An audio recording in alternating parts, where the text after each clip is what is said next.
Om Swastiastu. Semoga pemirsa dimanapun berada, selalu ada dalam lindungannya. Konten kali ini kami akan membahas fungsi dari daun ambengan atau alang-alang. Mari simak tayangan video ini.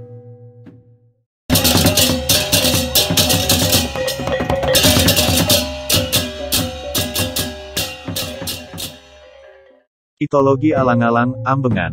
Dalam Hindu Bali, banyak kisah cerita yang menguraikan dari fungsi alang-alang dalam agama Hindu. Seperti misalnya dalam naskah Siwagama, maupun dalam Adiparwa. Termasuk pula beberapa kisah dari para Balian, bahwa alang-alang merupakan senjata ampuh yang mematikan yang sering digunakan berperang di alam gaib. Dalam naskah Siwagama dikisahkan, ketika perjalanan Bagawan Salukat menemukan daun ilalang dalam kondisinya yang sudah kering dan berserakan. Konon dengan kondisinya yang seperti itu, ketika bertemu dengan Bagawan Salukat ia pun memohon anugerah supaya dilebur dosanya. Kasihanilah hamba Bagawan, kata rumput ilalang memohon. Sungguh tak tega sang Bagawan menyaksikan alang-alang meratap seperti itu, dan akhirnya permohonannya yang tulus membuat hatinya terketuk seraya memberikan anugerah sambil merapalkan mantra. Om Tuan Sri Sarwa Pawitram, Lingga Sri Ya Namo Nama Swaha. Semoga kamu wajib merupakan perlambang bagi sang Sadaka dan merupakan alat pelepas penyucian para arwah, ucap Bagawan Salukat. Dalam kisah lain mengenai alang-alang, kitab Adiparwa, Parwa pertama dari 18 Parwa, khususnya dalam cerita pemutaran lautan susu, Sirarnawa. Diceritakan tentang kekalahan Dewi Winata, ibu dari sang Garuda akibat kelicikan Dewi Kandru dalam menebak kuda yang muncul pada saat pemutaran Gunung Mandaragiri untuk mendapatkan Tirta Amerta. Kuda yang sebenarnya muncul adalah kuda berwarna putih, namun karena tipu daya dari Dewi Kandru dengan anaknya sang naga, ekor kuda yang sebelumnya putih mulus disemburkan dengan bisanya sehingga tidak putih lagi. Kekalahan tipu daya inilah yang menyebabkan sang Winata menjadi budak.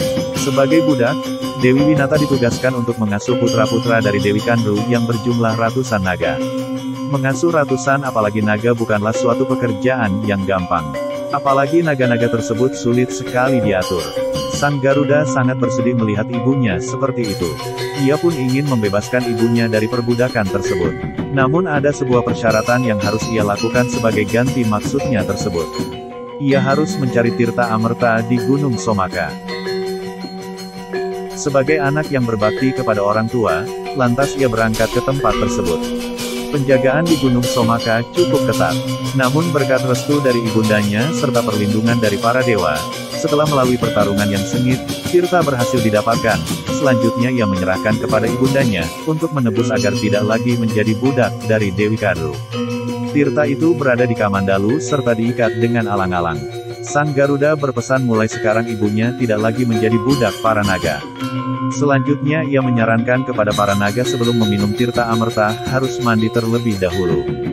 Dengan kegirangan para naga mandi dan serta meninggalkan Tirta tersebut. Karena ditinggalkan, serta tidak ada yang menjaga akhirnya Tirta tersebut diambil oleh Dewa Indra. Dengan rasa sedih akibat Tirta diambil, para naga hanya bisa berpuas menjilati titik-titik Tirta yang jatuh pada daun alang-alang secara berebutan.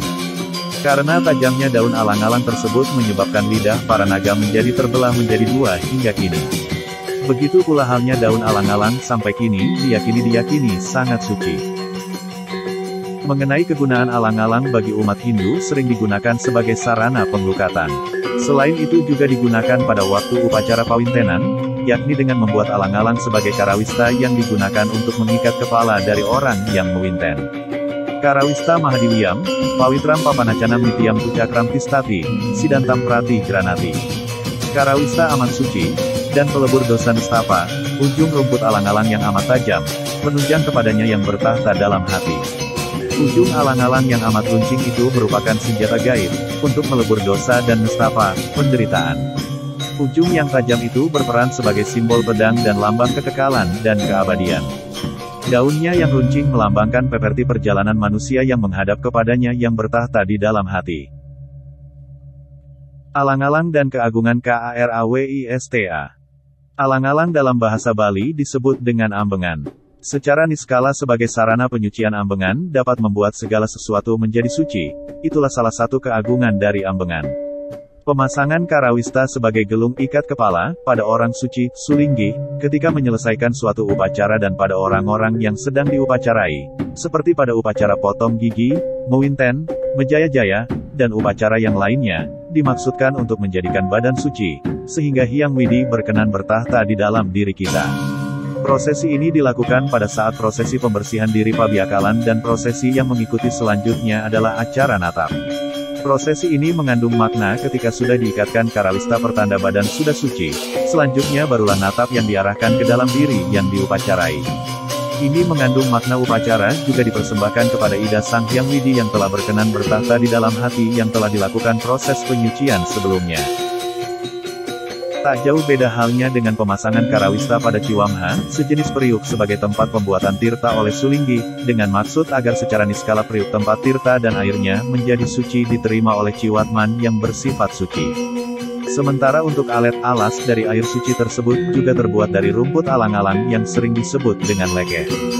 Matur Suksma, semoga konten ini bermanfaat, kami ucapkan terima kasih.